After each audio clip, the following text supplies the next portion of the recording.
Welcome back students. I am doctor Mohammad Uzair और आज हम एक नए टॉपिक के साथ हाजिर हैं। लास्ट टाइम हमने बेसिक प्रॉपर्टीज और फिर सेकंड लेक्चर में सिस्टम सराउंडिंग्स और ओपन सिस्टम्स और क्लोज सिस्टम के बारे में डिस्कस किया था। आज हम एक और प्रॉपर्टी का जिक्र कर रहे हैं जो कि काफी इंपॉर्टेंट है थर्मोडायनामिक्स के लिए, और वो प्रॉपर्टी है हमारे पास प्रेशर की। नॉर्मली जब हम बात करते हैं प्रेशर की, तो प्रेशर की डेफिनेशन हमारे पास आती है कि force per unit area. Normal force exerted by a fluid per unit area is called pressure. तो प्रेशर के लिए फोर्स का नॉर्मल होना जरूरी है। अगर फोर्स पैरेलल टू सरफेस है तो प्रेशर की वैल्यू आपके पास नहीं आएगी। फॉर्मूला आपके पास pressure is force upon area, और यूनिट जब हम बात करेंगे तो पास्कल या न्यूटन पर मीटर स्क्वायर। नॉर्मली आपके पास एक पास्कल और एक न्यूटन पर मीटर स्क्वायर दोनों बराबर होते हैं। और डिफरेंट अदर यूनिट्स भी हैं जो हम यूज करते हैं, लेकिन अगर आप एक बेसिक एग्जांपल देखें तो इस वक्त ये हमारे पास अगर मैं इस पॉइंट पर ये इसके बिल्कुल बॉटम पे ये सरफेस पे इस एरिया पे अगर मैं प्रेशर चेक करने की कोशिश करूं, और दोनों केसेस में मैं एरिया सेम रख रहा हूँ 343 सेंटीमीटर स्क्वायर। अगर वैसे एरिया सेम रखूं, लेकिन क्योंकि मास डिफरेंट है तो मास डिफरेंट होने की वजह से यहाँ का वेट डिफरेंट होगा, क्योंकि वेट जो है वो mg होता है, मास टाइम ग्रेविटी। तो यहाँ पर लगने वाली फोर्स और यहाँ पे लगने वाली फोर्स दोनों डिफरेंट है, लेकिन एरिया सेम होने की वजह से force per unit area pressure की वैल्यू आपके पास डिफरेंट आएगी। अब आप यहाँ देख रहे हैं एरिया सेम था, लेकिन आपके पास फोर्स डबल हो चुकी है, तो आपके पास प्रेशर भी डबल हो चुका है। तो इस तरह हम प्रेशर की वैल्यू फाइंड आउट कर सकते हैं नॉर्मल केस में। डिफरेंट यूनिट जो हमने स्टडी किए हुए हैं या स्टडी करते हैं, उसमें हमारे पास बार है, पास्कल है, इसके अलावा एटमॉस्फेयर प्रेशर भी हमारे पास है। पीसीआई पीएसआई यूनिट का भी यूज किया जाता है प्रेशर के लिए, इवन टॉर्क को भी यूज किया जाता है। कभी कभी हम कॉलम हाइट की फॉर्म में भी बात करते हैं, मिलीमीटर ऑफ एचजी भी आता है। तो इन सब के दरमियान जो कन्वर्जन है वो कम से कम याद होनी चाहिए कि आपका वन बार जो है वो तकरीबन 10 पावर 5 पास्कल के इक्वल होता है, या 100 किलो पास्कल के इक्वल होता है, या 0.1 मेगा पास्कल के इक्वल होता है। बेसिक रेफरेंस हमारे पास 1 एटमॉस्फेयर है। 1 एटमॉस्फेयर आपके पास 101.325 पास्कल या 101.325 किलो पास्कल या फिर 1.01 बार के बराबर होता है 1 एटमॉस्फेयर। और 1 एटमॉस्फेयर ही आपके पास 760 मिलीमीटर ऑफ एचजी या 760 टॉर या 14.7 पीएसआई के बराबर होता है। तो आप या तो कन्वर्जन याद कर लें या फिर बेसिक फार्मूला जो आगे अगली स्लाइड्स में आ रहा है उसको देख के हम इसको कन्वर्ट कर सकते हैं। प्रेशर हमारे पास 4 डिफरेंट टाइप के होते हैं, उनको डिफाइन करना या उनके बारे में समझना जरूरी है। पहला प्रेशर हमारे पास है, इसको हम कहते हैं एटमॉस्फेरिक प्रेशर। सिंपल, अगर मैं यहाँ खड़ा हुआ या आप कहीं पर भी बैठे हुए, तो हमारे ऊपर यहाँ से लेके आपकी लेट्स सपोज आपके सर से लेके ओजोन की लेयर तक एटमॉस्फेयर है। और एटमॉस्फेयर के अंदर हमारे पास डिफरेंट गैसेस का मिक्सचर है जिसको हम नॉर्मली एयर कहते हैं। तो एयर का अपना एक वेट है, और वेट की वजह से हमारी बॉडी के ऊपर एक फोर्स लगती है। उस फोर्स की वजह से जो बॉडी पर प्रेशर आएगा उसको हम एटमॉस्फेरिक प्रेशर कहते हैं। Pressure simple force upon area, so force और फिर हमारे पास हमारी बॉडी का एरिया को डिवाइड करें तो हमारे पास प्रेशर आ जाएगा एटमॉस्फेरिक प्रेशर। तो एटमॉस्फेरिक प्रेशर सिंपली आपके पास the pressure exerted by the atmosphere. लेकिन आपके पास हमेशा एटमॉस्फेरिक प्रेशर एक जैसा नहीं रहता, डिफरेंट पॉइंट्स पे आपका एटमॉस्फेरिक प्रेशर चेंज होगा। अगर आप हाइट पे जाना शुरू कर दें तो बेसिकली आप ओजोन आपके टॉप पर ओजोन की लेयर कम होना शुरू हो जाएगी कंपेयर विद लेट्स सपोज अगर हम सी लेवल पर हैं। तो जैसे जैसे हम ऊपर जाएंगे हमारे पास ओजोन की लेयर कम होगी, इस तरह हमारे पास एटमॉस्फेरिक प्रेशर की वैल्यू कम होगी अगर हम हाइट पर जा रहे हो। तो एटमॉस्फेरिक प्रेशर के बाद हमारे पास एक और प्रेशर है जिसको हम कहते हैं absolute pressure. Absolute pressure basically actual pressure होता है किसी भी पॉइंट के ऊपर। अगर आपके पास कोई लोकेशन है और आप वहां पर आप इक्विपमेंट है या खुद है या कोई भी डिवाइस रखी हुई है, तो उस पर एक्चुअल प्रेशर होगा वो हमारे पास एब्सोल्यूट प्रेशर कहलाएगा। और एब्सोल्यूट प्रेशर को हम मेजर करते हैं एब्सोल्यूट वैक्यूम के साथ, जहां पे हमारे पास जीरो एब्सोल्यूट प्रेशर आता है। अब क्या एब्सोल्यूट प्रेशर ही एटमॉस्फेरिक प्रेशर है? नहीं, ऐसा नहीं है। कभी कभी हमारे पास गेज प्रेशर भी होता है। लेट्स सपोज अगर एक बॉडी है उसके ऊपर कुछ एटमॉस्फेरिक प्रेशर है, लेकिन अगर मैं उसके ऊपर कोई एक्स्ट्रा वेट रख दूं तो एक्स्ट्रा वेट की वजह से उसमें गेज प्रेशर आ जाएगा। अब gauge pressure basically atmospheric pressure plus something होगा। तो जब भी आपके पास atmospheric pressure plus some extra pressure आ जाए तो एक्स्ट्रा प्रेशर को हम गेज प्रेशर कहते हैं। और आपके पास टोटल प्रेशर एब्सोल्यूट प्रेशर जो है वो atmospheric pressure plus gauge pressure के बराबर होगा। लेकिन हमेशा जरूरी नहीं है कि आपके पास जो प्रेशर है वो एक्स्ट्रा प्रेशर हो। कभी कभी प्रेशर एटमॉस्फेरिक प्रेशर से कम हो जाएगा। इस केस में जो प्रेशर है इसको हम वैक्यूम प्रेशर कहते हैं। इस केस में हमारे पास जो एब्सोल्यूट प्रेशर या टोटल प्रेशर या एक्चुअल प्रेशर होगा वो atmospheric pressure minus P vacuum pressure होगा। लाइक अगर मैं यहाँ आपको समझाने की कोशिश करूँ तो अगर लेट्स से मेरे पास एब्सोल्यूट वैक्यूम है जो कि स्पेस में होगा, तो यहाँ पी एब्सोल्यूट 0 है और इस पॉइंट के इस रेफरेंस की रिस्पेक्ट से ये डॉटेड लाइन जो है ये हमारे पास एटमॉस्फेरिक प्रेशर है कि एटलीस्ट इतना एटमॉस्फेरिक प्रेशर होना चाहिए यहाँ अगर है कहीं किसी पॉइंट पर। अगर इस पॉइंट से कोई प्रेशर आपके पास एक्स्ट्रा प्रेशर मिल रहा है तो total pressure will be equal to P atmosphere plus P gauge. Absolute pressure आपका P atmosphere plus P gauge होगा। या अगर दूसरे केस में अगर आप देखें आपके पास यहाँ पी एटमॉस्फेयर से कुछ प्रेशर डाउन साइड पे चला गया, तो जैसे ही आपका प्रेशर पी एटमॉस्फेयर से कम होगा तो उसका हम पी वैक्यूम कहते हैं। और इस केस में हमारा जो पी एब्सोल्यूट या एक्चुअल प्रेशर होगा वो P atmosphere minus P vacuum होगा। P atmosphere minus P vacuum हमारा पी एब्सोल्यूट होगा। तो इस तरह हम पी गेज या पी वैक्यूम या पी एब्सोल्यूट और पी एटमॉस्फेयर के साथ कॉम्बिनेशन के साथ डिफरेंट प्रेशर्स फाइंड आउट कर सकते हैं। फॉर्मूला आपके पास यहाँ गिवन है। ये हमारा एक छोटा सा क्वेश्चन है। हमारे पास एक वैक्यूम गेज है कनेक्टेड है एक चैम्बर के साथ जिसपे 40 किलो पास्कल प्रेशर शो हो रहा है, जहां पर एटमॉस्फेरिक प्रेशर 100 किलो पास्कल है। आपको एब्सोल्यूट प्रेशर निकालना है। अगर आपको एब्सोल्यूट प्रेशर फाइंड आउट करना है इस केस में तो एटमॉस्फेरिक प्रेशर 100 किलो पास्कल दिया हुआ है और आपको पास एक गेज है जो कि वैक्यूम रीड कर रहा है। It is written as vacuum gauge connected to a chamber. अगर वैक्यूम गेज कनेक्टेड हुआ है तो गेज जो वो वैक्यूम की रीडिंग शो करेगा 40 किलो पास्कल। इसका मतलब ये हुआ कि जो प्रेशर है टैंक के अंदर चैम्बर के अंदर वो below to the atmospheric pressure है, एटमॉस्फेरिक प्रेशर से कम है। तो इस केस में जो एब्सोल्यूट प्रेशर होगा वो simple P atmosphere minus P vacuum होगा। वैक्यूम हमेशा पी एटमॉस्फेयर से माइनस किया जाता है और गेज हमेशा प्लस किया जाता है। तो इस केस में आपके पास सिंपल 100 माइनस 40 60 किलो पास्कल आपके पास एब्सोल्यूट का आंसर आ गया। अगर मैं सिंपल ये वर्ड गायब कर दूं क्वेश्चन में से अब वैक्यूम, अब मैं सिंपल लिखूं गेज कनेक्टेड और वैक्यूम मेंशन ना करूं तो गेज आपके पास गेज प्रेशर शो करेगा। तो उस केस में आपके पास ये 100 प्लस 40 और 140 किलो पास्कल हो जाएगा। अगर वैक्यूम मेंशन नहीं है तो याद रखिएगा कि गेज प्रेशर गेज की रीडिंग शो करेगा। अगर वैक्यूम मेंशन है तो फिर वो वैक्यूम प्रेशर होगा। नॉर्मली अगर आप देखें तो जो हम अपनी कार्स या बाइक वगैरह के जो टायर्स हैं इसमें हवा भरवाते हैं तो ये जो प्रेशर होता है ये बेसिकली गेज प्रेशर होता है, क्योंकि जो स्केल पे आपके पास रीडिंग आ रही होती है वो तो लाइक 30 psi या इस तरह की जो वेरीज आ रही होती हैं वो एटमॉस्फेरिक प्रेशर शो नहीं कर रही होती है बल्कि एक्स्ट्रा प्रेशर शो करती हैं जो आपने टायर के अंदर फिलअप किया हुआ है। अभी जैसे मैंने पहले बताया कि प्रेशर एटमॉस्फेरिक प्रेशर वेरी करेगा। अगर हम हाइट पर जाएं किसी एक रेफरेंस से, हमारा स्टैंडर्ड जो रेफरेंस है वो सी लेवल होता है। अब हमें चाहिए कि क्या करना है कि अगर आपके पास किसी केस में वेरिएशन आ रही है डेप्थ की या हाइट की, अगर आप किसी एक रेफरेंस से डाउन साइड चेक करना चाह रहे हैं या अप साइड चेक करना चाह रहे हैं तो प्रेशर की वेरिएशन कैसे होगी। तो variation of pressure with depth simply अगर आपके पास कोई भी फ्लूइड है तो pressure of that fluid increase होगा बाय इंक्रीजिंग डेप्थ। जैसे जैसे आप डाउन साइड पे किसी रेफरेंस से जाएंगे तो एडेड वेट की वजह से प्रेशर ऐड होगा या इंक्रीज होगा। अब ये क्वेश्चन है कि अगर आपके पास यहाँ वेरिएशन आ रही है तो वेरिएशन की वैल्यू क्या हो। तो सिंपली याद रखिएगा जब डेल्टा पी है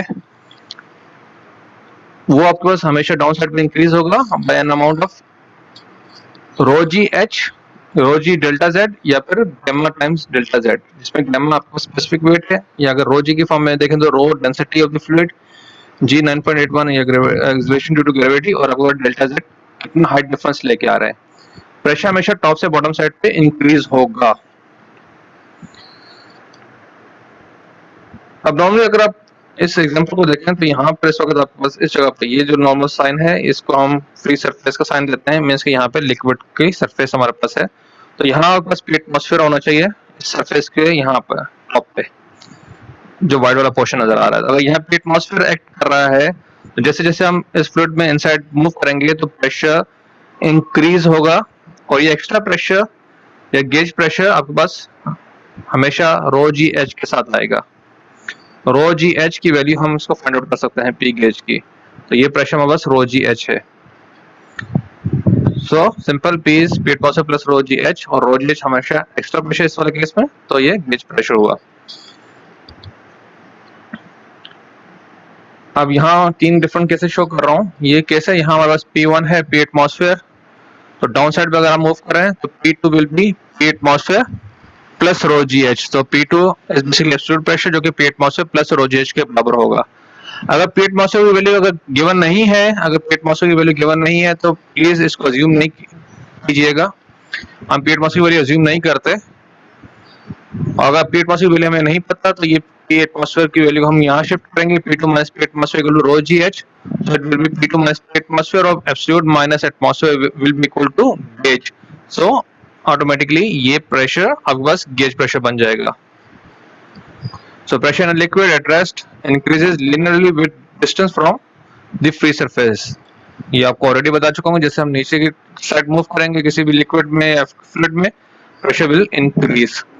normally density of the gas जो होती है उसकी वैल्यू बहुत कम होती है। डेंसिटी ऑफ द एयर अगर हम देखें तो डेंसिटी ऑफ द एयर जो है वो 1.2 किलोग्राम पर मीटर क्यूब है, लेकिन डेंसिटी ऑफ द वाटर जो है वो 1000 किलोग्राम पर मीटर क्यूब के आसपास है। इसका मतलब है अगर आपके पास कहीं पर गैस है तो नॉर्मल केसेस में हम गैस के अंदर प्रेशर डिफरेंस या pressure variation with respect to height या डेप्थ को नेग्लेक्ट कर सकते हैं इजीली, क्योंकि प्रेशर वेरिएशन बहुत कम आएगा। So in a room filled with gas pressure variation को हम नेग्लेक्ट कर रहे हैं, ये प्रेशर वेरिएशन बहुत ही कम होगी क्योंकि डेंसिटी की वैल्यू बहुत कम है। इसके अलावा जो चीज याद रखने वाली है वो ये है कि अगर आपके पास कोई भी एक फ्लूइड है, कोई फ्लूइड है, तो सेम लेवल के ऊपर फ्लूइड की वैल्यू प्रेशर की वैल्यू सेम मिलेगी आपको। इस केस में अगर देखें तो यहाँ वाटर फिल हुआ हुआ है और ये हमारा एक डिफरेंट टाइप का कंटेनर है, लेकिन इस पॉइंट पर A B C D E F and G ये सब के सब एक ही हॉरिजॉन्टल लाइन पर हैं, हॉरिजॉन्टल प्लेन पे वाक़ हैं। तो एक प्लेन पे होने की वजह से फ्री सरफेस से इन सब की यहाँ तक की डेप्थ की वैल्यू या वाटर डेप्थ सेम है। अब क्योंकि फॉर्मूला में हमारे पास रो जी एच है, तो एच सिंपली हाइट है फ्रॉम फ्री सरफेस, तो इन ऑल दिस केसेस आपके पास हाइट या डेप्थ सेम मिलेगी। तो प्रेशर इन पॉइंट्स पे A B C D E F G पर प्रेशर आपको एक जैसा मिलेगा।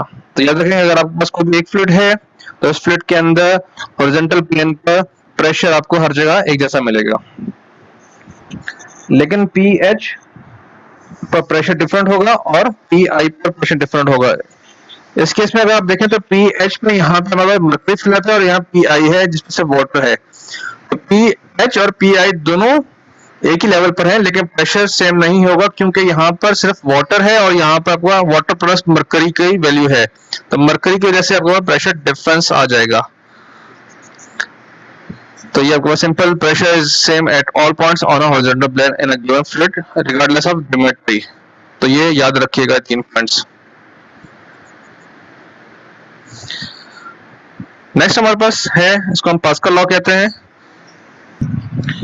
अकॉर्डिंग टू पास्कल लॉ अगर आपके पास किसी कंटेनर में कोई फ्लूइड कन्फाइंड है, किसी कंटेनर में फ्लूइड इस तरह फिलअप किया गया है कि इसको टोटल क्लोज कर दिया गया है, किसी किस्म की लीकेज नहीं है, तो उस पर आप अगर किसी भी पॉइंट पर कोई फोर्स लगाएंगे तो उसके गैस पे जो प्रेशर होगा वो प्रेशर इक्वली हर जगह पे डिस्ट्रीब्यूट हो जाएगा। प्रेशर एक्चुअली हर जगह पे डिस्ट्रीब्यूट होगा, फोर्स नहीं होगी। तो pressure applied to a confined fluid increases the pressure throughout by the same amount। ये पास्कल लॉ की स्टेटमेंट है। और इसमें आपके पास अगर देखें तो फॉर्मूला में P1 is equal to P2 equal to P3, तो हर पॉइंट पे प्रेशर इक्वली डिस्ट्रीब्यूट हो जाएगा। और प्रेशर हमारे पास F अपन A होता है, तो F1 upon A1 is equal to F2 upon A2। इस लॉ को यूज करते हुए हम normally hydraulic jacks, hydraulic brakes वगैरह में मैकेनिकल एडवांटेज हासिल करते हैं। ये आपके पास अगर देखें तो एक कंटेनर है, ये वाला कंटेनर जिसमें कोई भी फ्लूइड है। नॉर्मली जो फ्लूइड हम यूज करेंगे वो लिक्विड होगा, गैसेस को यूज नहीं किया जाता है। तो यहाँ पे हमने एक लिक्विड को फिलअप कर दिया, और लिक्विड कैसे फिलअप किया गया, इसमें किसी किस्म की लीकेज नहीं है। इस साइड का एरिया इस साइड के एरिया से कम है। लेट्स सपोज ये एरिया A1 है। अगर मैं यहाँ पर एक फोर्स अप्लाई करूँ F1 की, तो यहाँ F1 लगाने की वजह से इस एरिया के रिस्पेक्ट से इस पॉइंट पर एक प्रेशर एक्सर्ट होगा, लेट्स सपोज P1। तो P1 is simply F1 upon A1, या फिर F1 is equal to P1 A1। जो प्रेशर यहाँ पे एक्सर्ट किया गया, according to Pascal law, same pressure इस सिलेंडर की इस सरफेस पे लगेगा और ये पिस्टन राइज करेगा। लेकिन क्योंकि प्रेशर की वैल्यू सेम है, P1 और P2 सेम है पास्कल लॉ के स्टेटमेंट के मुताबिक, लेकिन A2 यहाँ पर आपको ज्यादा मिल रहा है, यहाँ का एरिया यहाँ से ज्यादा है। तो P2 टाइम्स A2, अब A2 ज्यादा हो गया तो आपको फोर्स भी ज्यादा मिलेगी। यहाँ आपको फोर्स F1 के मुकाबले में ज्यादा मिल रही है, इसलिए आप इजीली गाड़ी को लिफ्ट कर सकते हैं। यहाँ हाइड्रोलिक जैक इसी प्रिंसिपल पे काम करता है। तो अगर आपको एरिया ज्यादा है तो आपको फोर्स भी ज्यादा मिलेगी। ये सिंपल हमारे पास पास्कल लॉ की स्टेटमेंट है। अब प्रॉब्लम ये है कि अगर आपके पास प्रेशर्स 3-4 टाइप के हैं तो हम इनको मेजर कैसे करें। हम प्रेशर को मेजर करने के लिए डिफरेंट इक्विपमेंट यूज करते हैं। नॉर्मली प्रेशर या एटमॉस्फेयर प्रेशर को चेक करने के लिए जो हमारे पास सिंपल डिवाइस है उसको हम बैरोमीटर कहते हैं। Barometer used to find the atmosphere pressure. Simple सी डिवाइस है। हमारे पास किसी भी एक कंटेनर में हम लिक्विड को फिलअप कर लेते हैं। हम लिक्विड को नॉर्मली फिल करेंगे जिसकी डेंसिटी हायर होगी। हाई डेंसिटी के लिक्विड को यहाँ पे फिल किया जाता है और यहाँ पे एक इन्वर्टेड टेस्ट ट्यूब को प्लेस किया जाता है। जब ये इन्वर्टेड टेस्ट ट्यूब प्लेस की जाएगी और इसका डायमीटर नॉर्मली बहुत कम होता है, तो ये लिक्विड राइज करेगा। इस पॉइंट पे कुछ वेपर प्रेशर्स इसको नीचे की तरफ पुश करेंगे और यहाँ आउटसाइड पे एटमॉस्फेयर प्रेशर इसको नीचे साइड पुश करेगा। अल्टीमेटली एक बैलेंस हाइट आपको मिल जाएगी जहाँ पे जाके स्टैटिक हो जाएगा फ्लूइड, क्योंकि यहाँ से P वेपर और यहाँ से P एटमॉस्फेयर इस पे अप्लाई हो रहा है। तो P एटमॉस्फेयर इसको नीचे से ऊपर पुश कर रहा है और P वेपर इसको नीचे पुश कर रहा है, तो एक आपको यहाँ हाइट मिल जाएगी। अब क्योंकि हमें यहाँ पे जो भी फ्लूइड यूज किया गया उसकी डेंसिटी पता है, तो जो भी एटमॉस्फेयर प्रेशर होगा उसको हम सिंपली इस फार्मूला से फाइंड आउट कर सकते हैं, जो कि लास्ट लाइन में लिखा हुआ है। Atmosphere is equal to gamma H या फिर rho GH। Rho density G की वैल्यू आपको पता है 9.81 और H आपको जो यहाँ पे मिलेगा। अगर ये डिवाइस मैं सिविल लेवल पे रख दूं तो मुझे जो प्रेशर की वैल्यू या ये हाइट मिलेगी, क्योंकि इसके मैं मरकरी यूज कर रहा हूँ, तो जो भी हाइट मुझे मिलेगी वो 760 मिलीमीटर के आसपास मिलेगी। क्योंकि अगर आपको याद हो तो 1 एटमॉस्फेयर 760 मिलीमीटर ऑफ Hg होता है, तो यहाँ आपको 760 मिलीमीटर ऑफ Hg मिलेगा। लेकिन अगर मरकरी के अलावा कोई और फ्लूइड यूज किया जाए, लेट्स सपोज अगर मैं वाटर यूज करूं, तो वाटर के केस में वाटर की डेंसिटी 1000 है, जबकि मरकरी की डेंसिटी 13600 या 13600 है, 13600 है। मरकरी के केस में डेंसिटी काफी ज्यादा होने की वजह से आपको हाइट काफी कम मिल रही है। लेकिन अगर वाटर यूज किया जाए तो यहाँ पे आपको हाइट मीटर्स में मिलेगी, और मीटर्स में हाइट को आप इतना बड़ा टेस्ट ट्यूब यूज नहीं कर सकते, जो कि like it's not easy to carry, कि अगर आपके पास मीटर्स में कोई हाइट मिल रही है अदर देन मिलीमीटर में मिल रही है। Millimetre 760 millimetre means less than 1 metre, जो कि आप इजीली कैरी कर सकते हो। लेकिन अगर आपको 6-7 मीटर की कोई ट्यूब कैरी करना हो तो वो इतना आसान नहीं है। तो इसलिए पूरी कोशिश की जाती है कि ऐसा फ्लूइड यूज किया जाए जिसकी डेंसिटी काफी हाई हो। In this way we can find out the atmospheric pressure. अब अगर हमें फाइंड आउट करना है गेज प्रेशर तो हम फिर मैनोमीटर को यूज करते हैं। बैरोमीटर जिससे हमने एटमॉस्फेयर प्रेशर चेक किया, ये भी मैनोमीटर ही की टाइप है। तो नॉर्मली जब भी कोई device P equal to rho ji H के प्रिंसिपल पे बेस करे, जिसमें हम कॉलम की वर्टिकल हाइट को चेक करें, इसको हम मैनोमीटर्स कहते हैं। मैनोमीटर हमारे पास डिफरेंट टाइप के हैं, जिसमें हमारे पास पीजोमीटर है, यूट्यूब मैनोमीटर है, इंक्लाइन ट्यूब मैनोमीटर है, इवन समटाइम्स हमारे पास मल्टीफ्लूइड यूट्यूब मैनोमीटर भी मिल जाते हैं, लेकिन वो यूट्यूब ही की एक टाइप है। तो पीजोमीटर, यूट्यूब और इंक्लाइन ट्यूब मैनोमीटर्स हम यूज करते हैं to find out the pressure. Barometer भी आपके पास एक मैनोमीटर है। सो फर्स्ट हमारे पास पीजोमीटर। पीजोमीटर सिंपल सी एक ट्यूब होती है जो कि वर्टिकली हम इंसर्ट करते हैं। लेट्स पर हमारे पास एक पाइप है जो कि आपके पास यहाँ शो हो रहा है, ये वाला पाइप जिसमें ए लिखा हुआ है। तो ये एक पाइप या एक कंटेनर या एक चैम्बर है जिसका हमें प्रेशर फाइंड आउट करना है। तो हमने सिंपल इसके साथ ये एक यहाँ से लेकर ये एक हमने एक वर्टिकल ट्यूब इसको इंसर्ट कर दी, जिसका एक एंड ओपन है, ये एंड ओपन है और ये हमने यहाँ पे इंसर्ट कर दी। अब यहाँ पे प्रेशर एक्ट करेगा इस पॉइंट पे, और यहाँ पे जो भी फ्लूइड है ये प्रेशर इस पे एक्सर्ट करेगा। तो एक बैलेंस हाइट मिल जाएगी जो कि H1 होगी, और इस H1 के साथ हम रो जी एच का फॉर्मूला यूज करके प्रेशर चेक कर सकते हैं कि यहाँ प्रेशर कितना है। तो सिंपल हम इक्वेशन लिखेंगे P एटमॉस्फेयर प्लस ये जो आपको हाइट मिल रही है रो जी H1 की, तो एटमॉस्फेयर प्रेशर, और क्योंकि हम नीचे की साइड पे जा रहे हैं तो प्रेशर को हम ऐड करेंगे P atmosphere plus rho ji H, it will be equal to this pressure. जो प्रेशर आपको यहाँ मिलेगा पॉइंट नंबर 1 पे, वही प्रेशर आपको पॉइंट नंबर ए पे मिलेगा, क्योंकि यहाँ जो भी फ्लूइड है वो सेम फ्लूइड है और सेम फ्लूइड में हॉरिजॉन्टल लेवल पे प्रेशर वेरी नहीं करेगा। इसको दोबारा एक्सप्लेन कर रहे हैं यहाँ पर।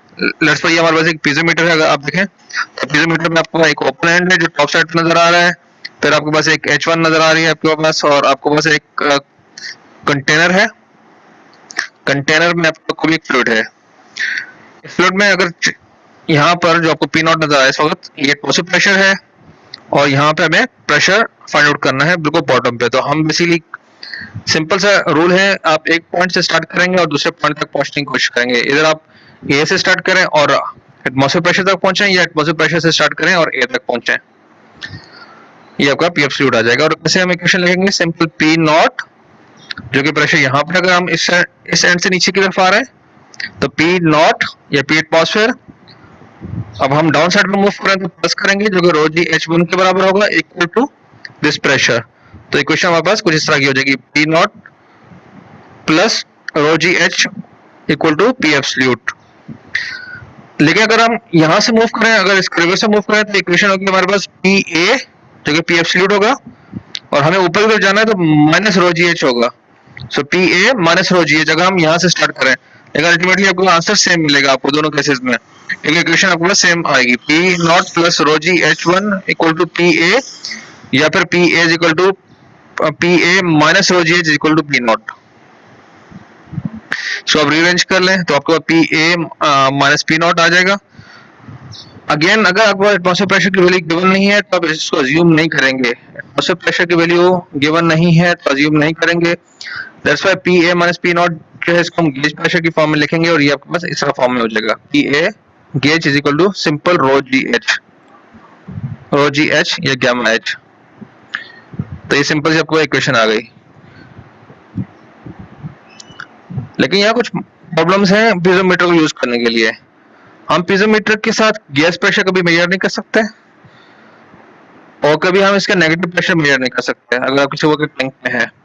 अगर आपके पास यहाँ देखें, अगर हम यहाँ गैस हो या नेगेटिव प्रेशर हो तो फ्लूइड हमेशा high pressure to low pressure move करेगा। पी एटमॉस्फेयर अगर हायर है और यहाँ नेगेटिव प्रेशर है तो ये सारे का सारा फ्लूइड इनसाइड टैंक चला जाएगा, क्योंकि यहाँ प्रेशर गैस का प्रेशर या नेगेटिव प्रेशर पी एटमॉस्फेयर से कम होगा, जिस वजह से पी एटमॉस्फेयर इसको पुश करके ये कंप्लीट जो यूट्यूब फ्लूइड है ये इनसाइड दिस कंटेनर चला जाएगा। That's why we don't use piezometer to find the gas pressure, या फिर नेगेटिव प्रेशर हम इसे फाइंड नहीं करेंगे। इसके अलावा ये हाई प्रेशर को फाइंड आउट करने का काम नहीं आएगा। अगेन प्रॉब्लम ये है इसको हम हाई प्रेशर को फाइंड आउट करने की कोशिश करें तो फिर ये हमें इसकी ट्यूब की लेंथ इंक्रीज करना पड़ेगा, जो कि रिकमेंडेड नहीं है। तो ये नॉर्मली कम प्रेशर या मॉडरेट प्रेशर को फाइंड आउट करने का काम आएगा लिक्विड के। इस प्रॉब्लम को रिजॉल्व करने के लिए हम पीजोमीटर की शेप को थोड़ा चेंज करते हैं और हमारे पास नई टाइप आएगी, इसको हम U-ट्यूब मैनोमीटर कहते हैं। U-ट्यूब मैनोमीटर में हमने पीजोमीटर की शेप को मॉडिफाई किया है और यहाँ पर हमने एक U-ट्यूब पैनल प्रोवाइड कर दिया है। अगर हम इसको ट्यूब ऊपर लेके जाते हैं, हमने यहाँ एक U-ट्यूब शेप दे दी इसको। इसके अंदर हमारे पास अगेन एक फ्लूइड होगा जिसकी डेंसिटी हमें पता होनी चाहिए। एक एंड ओपन है और एक एंड कंटेनर के साथ अटैच हुआ हुआ है। इसमें कभी कभी आपके पास मल्टी फ्लूइड भी होंगे। राइट नाउ इसमें अगर आप देखें तो आपको एक ही फ्लूइड है, लेकिन आपको उसमें मल्टी फ्लूइड भी मिल सकते हैं। इसको हम कैसे चेक करते हैं, ये इक्वेशन कैसे लिखते हैं, यहाँ आप देख लें। ये हमारे पास एक एंड है जो ओपन है, ओपन एटमॉस्फेयर है, तो प्रेशर यहाँ हमारे पास P0 हो गया। ये एक फ्लूइड है, गेज फ्लूइड है, जिसकी डेंसिटी आपको पता होनी चाहिए या गिवन होगी। और ये आपके पास एक और फ्लूइड है, तो ये आपके पास एक हाइट हो गई और ये आपको एक दूसरी हाइट हो गई। हमने ये हाइट क्यों यूज नहीं की, ये वाली हाइट, ये कहती है ये हाइट, क्योंकि यहाँ से लेके यहाँ तक, पॉइंट नंबर 3 से लेके पॉइंट नंबर 2 तक आपके पास सेम फ्लूइड फिलअप हुआ है, तो हम सेम हॉरिजॉन्टल लेवल पे इस पॉइंट से इस पॉइंट पे जंप कर सकते हैं। या फिर अगर आप देखें तो अगर मैं इक्वेशन में जितना ये प्लस करूंगा इतना यहाँ मुझे सेपरेट करना पड़ेगा या नेगेटिव साइन यूज करना पड़ेगा, तो ये प्रेशर वेरिएशन और ये प्रेशर वेरिएशन एक दूसरे को निगलेक्ट कर देंगी। तो इक्वेशन हमारे पास सिंपल सी बनेगी, P0 या P atmosphere plus, because I am going down side, P atmosphere plus rho G H2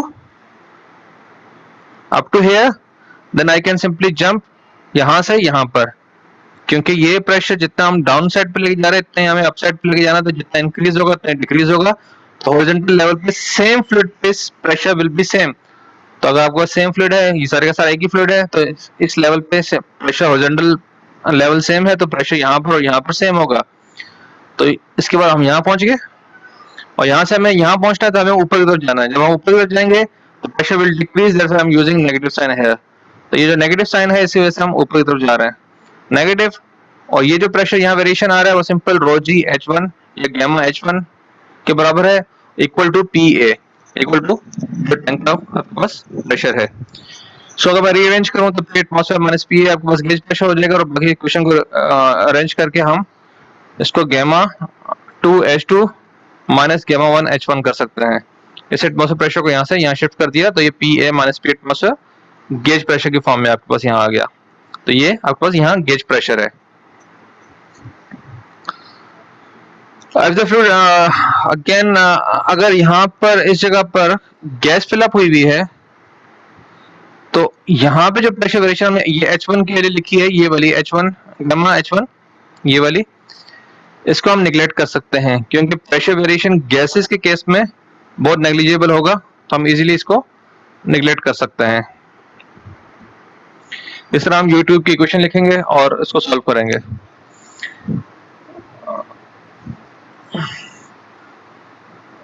इस केस में ये जो पॉइंट्स यहाँ शो हुए हैं ये ऑलरेडी मैं मेंशन कर चुका हूँ कि यहाँ से हम 2 से 3 पे जंप कर सकते हैं, 3 से 2 पे जंप कर सकते हैं, क्योंकि हमारे पास सेम फ्लूइड है, तो सेम फ्लूइड पे सेम लेवल पे हम इजीली जंप कर सकते हैं।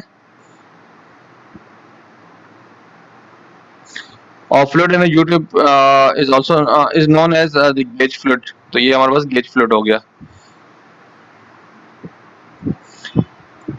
तीसरी टाइप हमारे पास है, इसको हम इंक्लाइन ट्यूब मैनोमीटर कहते हैं। इंक्लाइन ट्यूब मैनोमीटर भी सेम प्रेशर कॉलम की हाइट, जो हाइट्स है इसी पे डिपेंड करता है कि अगर आप डाउन साइड पे जा रहे हो तो प्रेशर इंक्रीज होगा, अप साइड पे जा रहे हो तो प्रेशर डिक्रीज होगा। इसको हम यूज करते हैं जब हमारे पास प्रेशर डिफरेंस चाहिए rather than प्रेशर की वैल्यू। तो हम इसमें जब भी प्रेशर डिफरेंस को फाइंड आउट करना है और स्मॉल प्रेशर डिफरेंस को फाइंड आउट करना है, तो हम मैनोमीटर्स को, इंक्लाइन ट्यूब मैनोमीटर को यूज करते हैं। Normally it is used to measure small pressure difference, small pressure difference। तो हमारे पास एक पाइप ये है और एक पाइप ये है, पाइप ए पाइप बी, और दोनों का हमें प्रेशर डिफरेंस चाहिए। अब मुझे P1 और P2 दोनों की वैल्यू नहीं पता, तो अगर आप इस एंड से स्टार्ट करें या इस एंड से स्टार्ट करें तो आप simple P1 plus rho G H1 इस पॉइंट पे, इस पॉइंट से इस पॉइंट पे सेम लेवल पे आ गए।